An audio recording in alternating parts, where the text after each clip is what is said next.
Le montage TNS, il est un petit peu différent puisque on va séparer le fil qui relie la masse au neutre, qui était précédemment ici.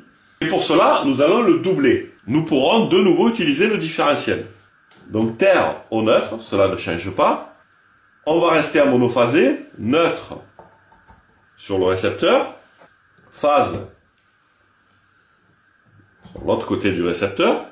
Il me reste à relier la carcasse, ici, au neutre. Mais je ne peux pas le prendre ici, je dois le prendre directement au même endroit que j'ai fait la piqûre de terre, ici.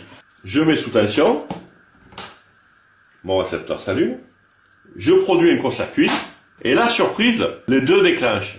Si vous faites un court-circuit franc, il y a effectivement un risque que cette intensité dépasse aussi l'intensité de court-circuit du disjoncteur.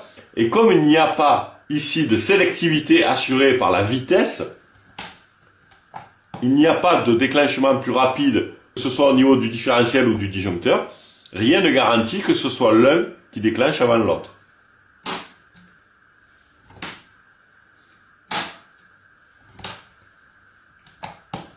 Dans la majorité des cas, on n'a jamais un court-circuit franc entre phase et carcasse, mais plutôt une fuite progressive. On va la simuler, comme tout à l'heure pour le régime TT.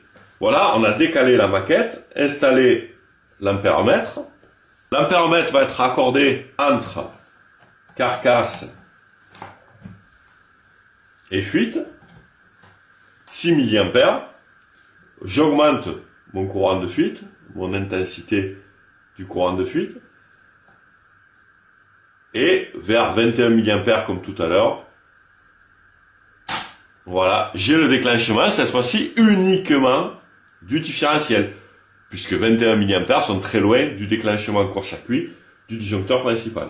Le régime TNS est très proche du régime TT, avec un avantage, c'est que la liaison entre notre masse et le neutre ne passe plus par la résistance de terre, avec une résistance qui n'est pas négligeable.